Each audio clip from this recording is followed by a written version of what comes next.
Iya, Anda tadi sering nengok dari rasanya gitu. Jadi menyelesaikan kuliah itu di tahun 2007 dan sudah berkecimpung di dunia kerja di 4 perusahaan dan Panah Merah ini yang perusahaan keempat dan mudah-mudahan perusahaan yang terakhir. Jadi pertamanya eh, perusahaannya cukup besar-besar. Pertama di Sinarmas Forestry di Kalbar 5 tahun. Pernah juga di perusahaan benih yang lain. Terus juga pernah di Sampurna Group di Jambi, Ribo Bujang, baru sekarang di Panah Merah. Dan alhamdulillah bekerja di Panah Merah sudah bekerja sesuai dengan yang diharapkan. Karena sudah sesuai dengan ilmu yang didapatkan waktu di kuliah sebelumnya. Jadi mulai bekerja di Panah Merah ini dari tahun 2015. Jadi sampai sekarang sudah 7 tahun lebih. Jadi wilayahnya tadi sudah disebutkan sama Ibu Rina, itu Sumatera Barat plus Kerinci, Kabupaten Kerinci. Jadi kenapa Kabupaten Kerinci wilayah teritorial Sumbar? Itu karena cukup berdekatan bersebelahan dengan Sumatera Barat. Jadi saya punya teman atau tim di lapangan itu ada 4 orang. Jadi ada wilayah Padang Preman dan Pesisir 1 orang. Ada wilayah Bukit Tinggi juga ada, Agam dan Datar di Wangkota 1 orang. Dan ada 2 lagi di wilayah Solo, Damasraya, itu alumni dari Politani Payakumbuh. 1 lagi ada di wilayah Sungai Penuh Kerinci, juga dari Politani Payakumbuh. Nah, kadernya siapa? Ya, jadi ini nanti. Nah, gitu ya. Jadi pada prinsipnya Panah Merah merekrut ibaratnya menjadi karyawan itu usahakan dari orang setempat, tidak akan jauh-jauh. Yang 2 pertama Unan juga, adik-adik saya semua. Cuman 2 dari Unan bawah, 2 dari Poli Tani gitu ya. Nah, gitu. Jadi itu mungkin sedikit gambaran tentang kami di Sumatera Barat dan Kerinci. Tentang Panah Merah. Jadi kalau nama PT-nya PT East West Indonesia, cuman brandnya orang lebih sering menyebut namanya Cap Panah Merah. Nah, memang adik-adik bisa tengok itu ada logo panah berwarna merah. Dan East West tadi kan timur barat, dia memang dari timur ke barat. Jadi kita emang benar, kita perusahaan internasional, kita ada di seluruh negara-negara penghasil sayuran. Jadi kalau di Indonesia singkat namanya EWINDO, East West Indonesia. Kalau di Filipina juga ada, di Thailand juga ada, di Belanda juga ada. Merata di seluruh dunia ada. Di mana ada penanaman sayuran pasti ada Panah Merah. Cocok?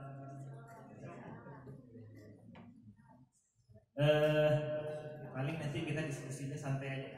Kalau ada yang ragu atau mau ditanya, takut lupa, silahkan langsung tunjuk tangan.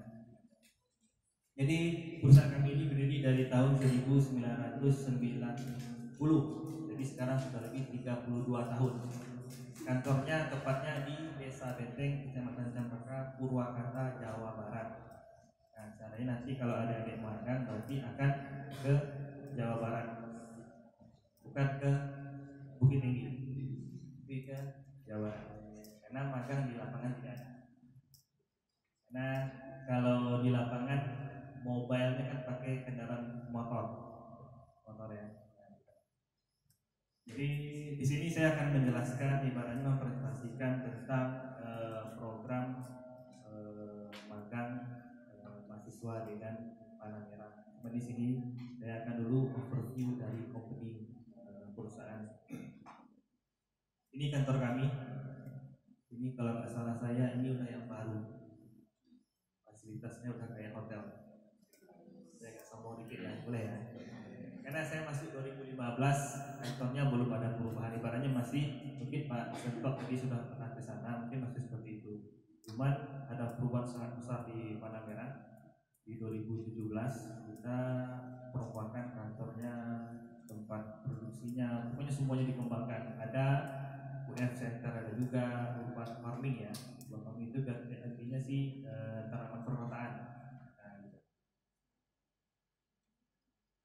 Nah, ini profil dari PT Inspeksi Indonesia, jajaran BOD, ini listnya nanti ya, nilai-nilai perusahaan, SON, divisi, dan departemen. Jadi BOD itu direkturnya, orang-orang tertinggi kami lah. Kalau kami salah, dia bilang pecat, kan nggak pecat. Itu intinya, dia BOD. Ini ya ini, jadi Panamera itu profilnya, bidang usahanya perusahaan benih sayuran terpadu pertama di Indonesia yang menghasilkan benih unggul sayuran melalui kegiatan pemulihan tanaman. Jadi saya pernah di lapangan, ada orang menyebutkan ini bukan yang disuntik-suntik ya, nah gitu ya, bukan. Memang benih dari pemulihan tanaman. Jadi lebih pasti dipastikan aman. Ada orang kadang kan menyebutkan memasukkan sesuatu yang tanaman itu yang lebih berisiko. Panamera tidak, kita murni pure menggabungkan dua gen unggul di hidupkan tadi. Kalau kami itu disebutkan ini founder kami itu penemu dari ISWC Indonesia, Mr. Simon Roth. Ini ada orang Indonesia satu, Pak Ustadz Effendi dan Mr. Pitt. Jadi dulu kita emang dijajah, sekarang kita enggak. Kita berkolaborasi, bekerjasama dengan Belanda. Cuma nanti kalau ada adik nyampe di sana pun akan canggung sih, tidak ada menemukan orang asing di situ, karena di semuanya asli orang Indonesia, campur sari. Ada orang lengkap ya, masih saya sebutin dikit-dikit.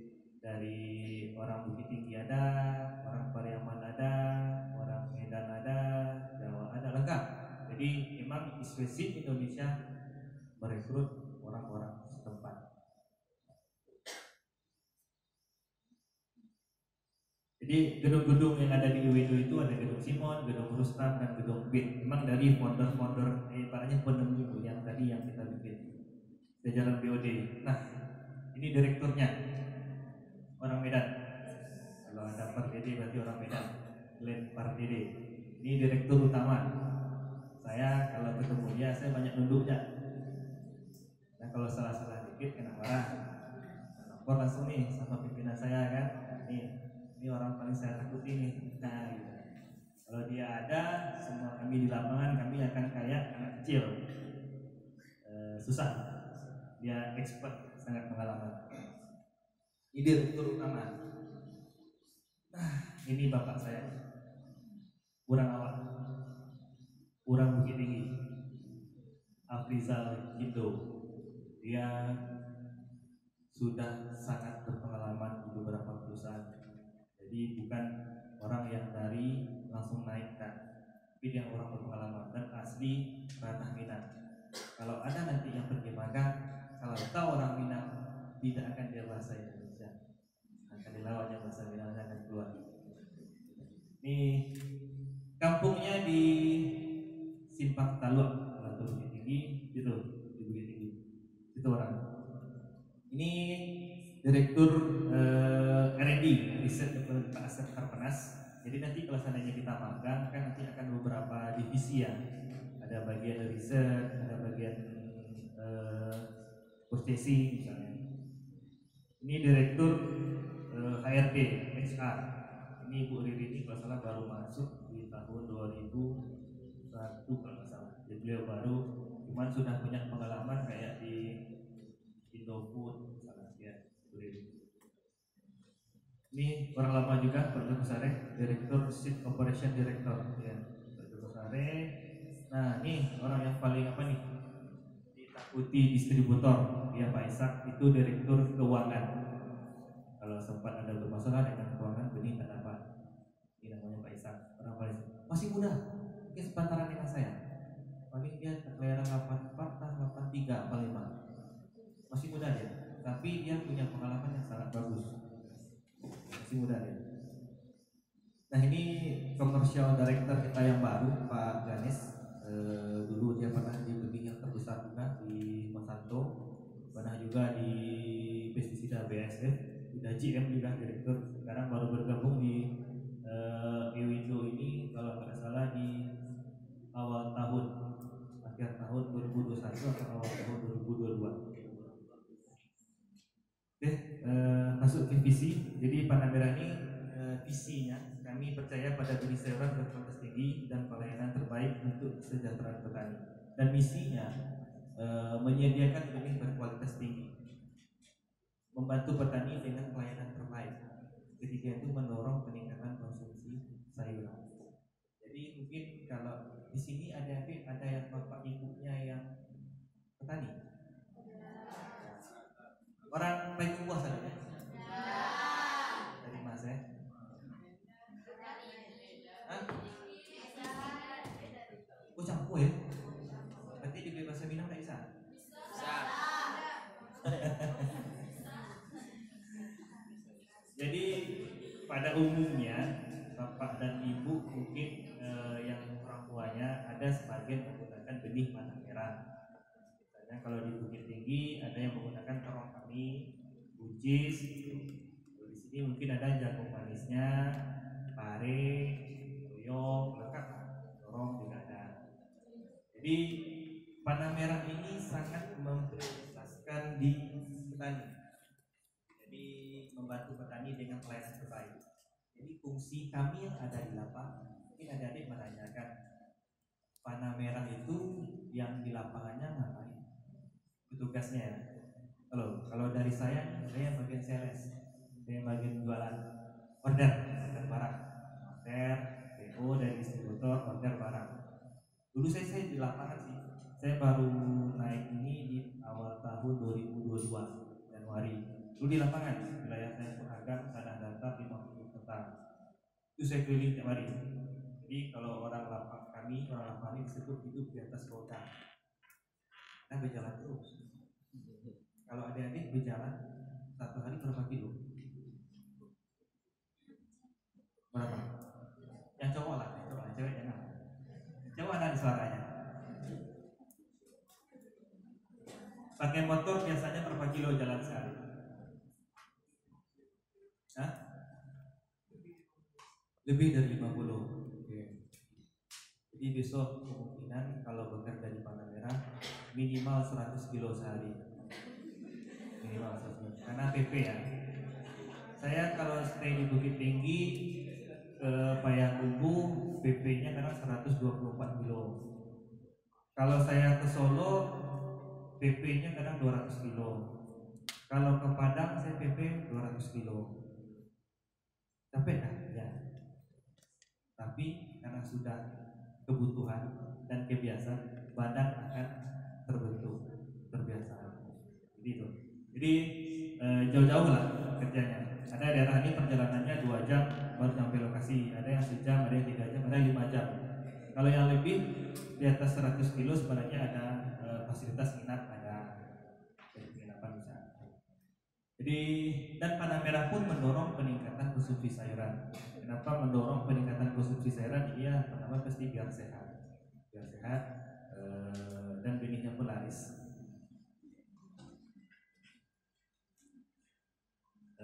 Di sini kayaknya tidak perlu. Dari situ ada yang ditanyakan dulu. Kalau ada yang tanya silakan tunjuk tangan. Belum ada? Atau masih bingung? Saya ngomongnya terlalu cepat. Hah? Apa? Oh, materi dulu. Oke, jadi apa istilahnya ini namanya Ewindo Behavior. Kami ada ibaratnya bibit ya dari Panamera itu soundnya untuk kesadaran dan aktualisasi diri.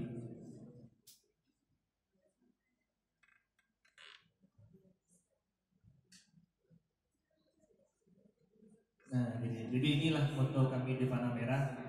Petani itu sangat kami banggakan, kami perjuangkan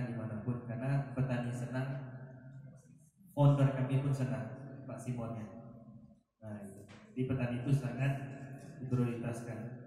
Nah, ini nanti divisi dan departemen yang ada di Cap Panah Merah atau Ewindo. Ada 6 divisi: Research and Development, Shift Operation, HRD, Sales and Marketing, General Management, dan Trade. Dan saya posisi di Sales and Marketing. Nanti kalau ada adik magang di kantor, mungkin perginya di Shift Operation kah, Research Development kah, atau di HRD, atau beberapa intinya di kantor di Purwakarta.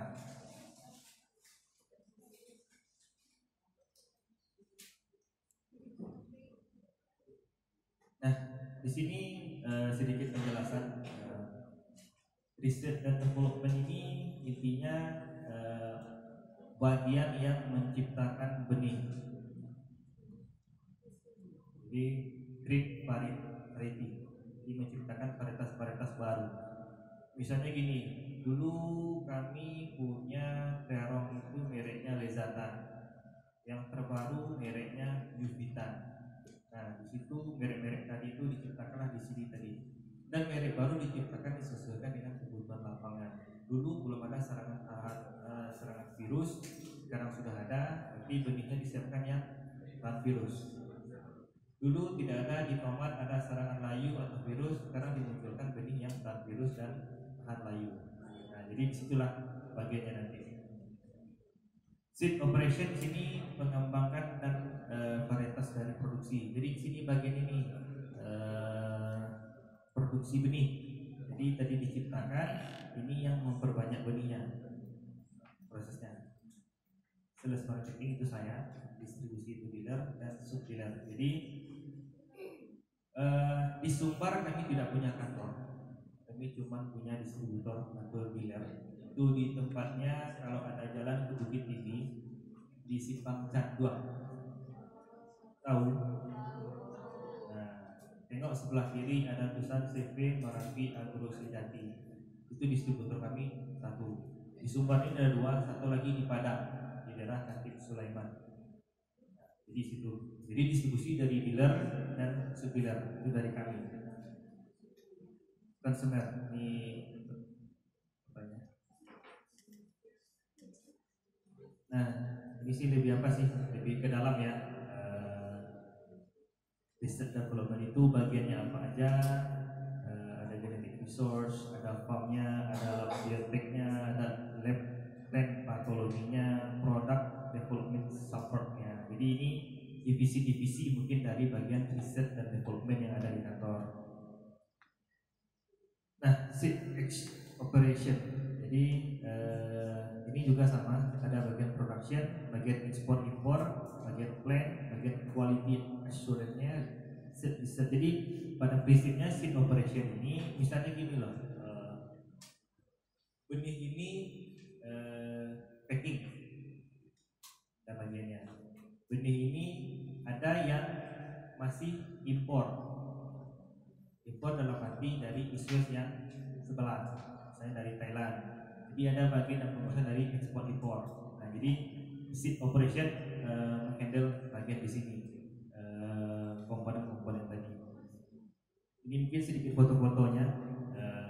Ini bagian belakang kantor kalau nggak salah saya ini. Belakang kantor ya, plan production. Seed coating. Jadi pernah buka benih panah merah nggak? Serius? Merek apa pernah dibuka? Logawa. Coba tunjuk tangan yang bilang Logawa. Oh, orang mana? Orang Kamang. Kamangnya di mana? Dilatangnya di mana? Pekan Kamisnya dekat mana? Sama Kamis. Saya tinggal di situ soalnya. Saya di perumahan Mutiara Muslim. Oke, saya tanya lebih panjang ke dalam ya. Jadi jangan curiga ya para cowok ya. Serius, saya orang tinggal di sana, saya mantap di sana. Jadi kalau Logawa kalau dibuka kemasannya tidak ada warna, enggak. Jadi tidak pakai coating. Jadi biasanya yang pakai coating ini itu merek-merek yang hibrida, kayak cabai, terong, tomat. Semangka. Yang pernah buka lagi dari siapa tadi kemasan? Tunjuk tangan. Semangka tadi, yang bilang semangka. Ya, apa dari semangkanya? Oh, berarti ini dikasih benihnya dan terbuka, bukan yang buka tuh. Iya. Semangka kami mereknya Baginda, semangka yang biji.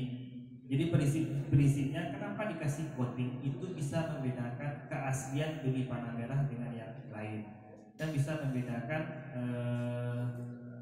benih ini asli produksi Ewindo. Jadi benih lain pun sebenarnya belum merata sih, masih ada yang muncul ikut kami gitu. Jadi coating ini juga membantu keserentakan daya tumbuh dari benih tadi. Ini teknologi yang terbaru dari panah merah. Ini divisi-divisi saya nih. Nah ini secara Indonesia. Jadi saya tuh berada di ASM 1 Sumbagut dan Aceh. Nah jadi di sini ada sekitar 6 ASM dipegang oleh satu ASM itu dipegang satu manajer. Jadi di atas saya masih ada satu manajer. Saya di tengah lah, di atas nggak di bawah. Nah jadi ini areanya, ini nah jadi di kantor ini sedikit overview yang tadi Pak Sektor sudah bilang. Kita juga punya UF Urban Farming Center. Kita buat semacam miniatur mungkin ya, perkotaan, ada menanam-nanam di situ. Jadi ada yang apa? Istilahnya apa ya? Kan kita kenal nih dunia pertanian nih kebanyakan tidak di kota. Nah, jadi kalau yang di kota ada vertical garden ya Pak ya, namanya yang di kota ya.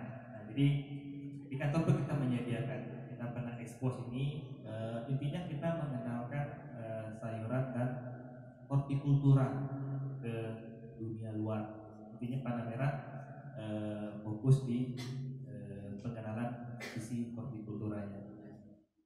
Nah, ini udah habis bahannya nih. Ada yang mau ditanyakan? Kalau nggak ada tanya saya pulang lagi. Ada, silakan.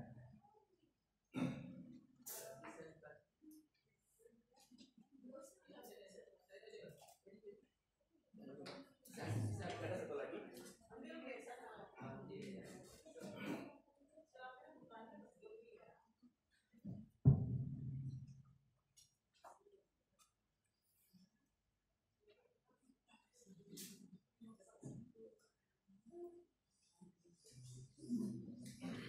Perkenalkan, nama saya Mutiara Anggraini dari Prodi Hortikultura, Pak. Izin bertanya, saya ada dua pertanyaan. Yang pertama, jika kami internship dengan Iswesit, itu benefit apa yang dapat kami terima dari perusahaan, Pak? Maksudnya ini di magang? Ya. Maksudnya gimana tadi? Di internshipnya ya, di magangnya, Pak.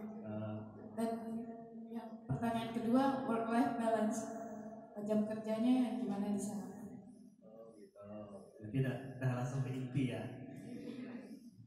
Mau ada pengantar ya. Terima kasih, Pak. Oke, terima kasih.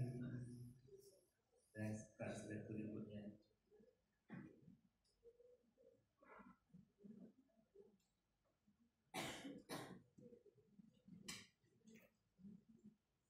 Ini tadi ya, internship program ya. Sebenarnya inti kegiatannya di magang ya.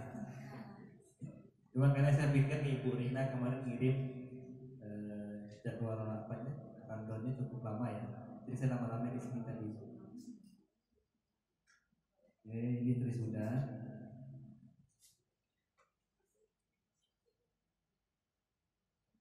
Ini company value, visi-visi udah. Nah, sini. Jadi internship program. Jadi tujuannya sebenarnya memberikan kesempatan bagi para calon peserta praktek kerja lapangan dan instansi pendidikan untuk mengembangkan keterampilan serta mempraktikkan langsung ilmu di dunia kerja. Kurang lebih ini prosedur ini berlaku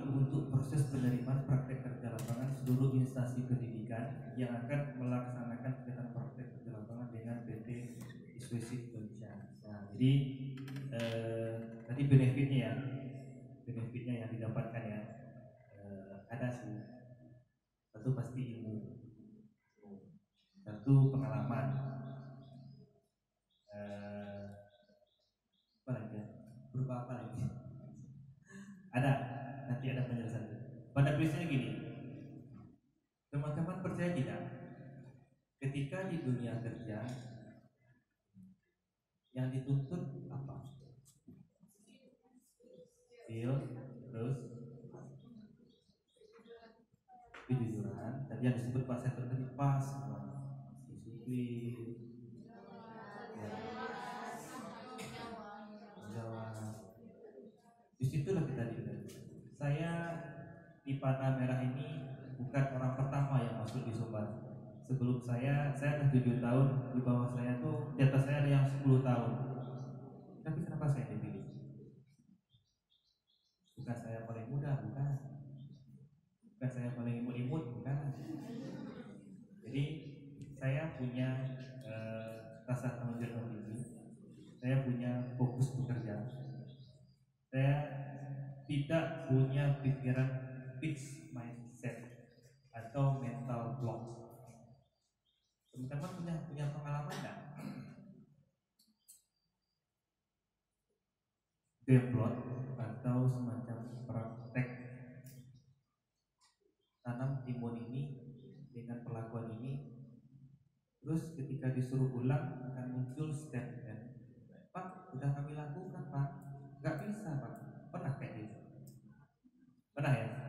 Nah, jadi hal itu sebenarnya fixed mindset itu kurang pas untuk di dunia kerja. Kita harus punya karakter itu growth mindset. Jadi misalnya nih, kalau kami di petugas ini pernah melakukan demplot di wilayah A, di situ ternyata tidak maksimal. Jadi ketika ditanyakan pimpinan, ya Pak, saya sudah pernah melaksanakan di sini, ternyata belum tepat Pak. Tapi saya akan mengerjakan lagi Pak, demplot ulang di wilayah B dan C Pak. Mudah-mudahan di sana ada respon dari mereka saja. Nah, jadi karakternya, jadi ibaratnya apa ya, karakter, cara bilangnya karakter dari kita nanti. Jadi dunia kerja nanti di situ kita akan melihat, oke, nanti pas kita makan kita belum dapat pressure atau tekanan dari leader pimpinan, kita magang kan. Jadi disitulah ditempa dirinya, karena di dunia kerja pernah nggak kena makian sama orang? Pernah. Marah, ngambek, pulang, ya, nggak bisa. Kita butuh ini duitnya. Karena saya di kebun di Kalimantan, saya pernah diancam orang, mau ditanam, mau diginiin, saya nggak pulang. Karena dunia kerja itu beda. Nah, jadi pada prinsip gitu sih, tujuan dari kegiatan PKL ini kita ditambah ilmunya, bukan berarti kita nggak kurang ya, ilmunya kurang bukan ya, apa ditambah. Kita ada teknologi di urusan e-window ini yang akan bisa kita dapatkan nanti. Nah, jadi ketentuan ini mungkin dengan Bu Rina atau siapa nih dari Pak Rizky. Jadi ketentuan umum dari PKL atau magang di window ini ada surat permohonan praktek kerja lapangan. Itu dari pihak kampus mengirimkan ke kantor kami di Purwakarta. Bagi umur sekarang berapa semua? Berarti poin kedua aman. Bagi peserta yang berusia di bawah 17 tahun wajib menyertakan dan memberikan surat izin dari orang tua. Ini tidak perlu. Tapi kalau ada yang KTP-nya dipalsukan baru diurus ya. Terus yang ketiga ada penanggung jawab program praktek kerja lapangan dari Fusi. Ini dari pihak kampus. Siapa yang bertanggung jawab untuk proses magang tadi. Terus jam kerja praktek ini 5 jam per hari. Dan dengan hari kerjanya 5 hari dalam 1 minggu dan memiliki buku kerja harian PKL 5 jam. 5 hari. Kalau kami 8 jam, kadang ada yang 10 jam, kadang-kadang 12 jam. Kalau kami yang sudah bekerja. Jangka waktu pelaksanaan praktek lapangan paling lama 4 bulan. Pertanyaannya udah terjawab belum ya? Udah. 5 jam. Oke. Yang angka belum ya? Benefitnya belum ya? Oke, ntar ya, sabar ya. Jadi paling lama 4 bulan. Dan pelaksanaan PKL terbagi menjadi 3 batch dengan ketentuan per batch 50 peserta. Jadi panah merah, saya kemarin sudah diskusi dengan bagian HR itu atau HRD. Kami meeting jam 4:30 sore. Pada prinsipnya panah merah welcome dengan yang namanya magang. Dengan ketentuan itu kita magangnya se Indonesia ya. Jadi siapa yang duluan daftar 50 peserta per bulan. 50 per bulan jatahnya kuotanya. Jadi itu disesuaikan dengan kebutuhan yang ada di kantor.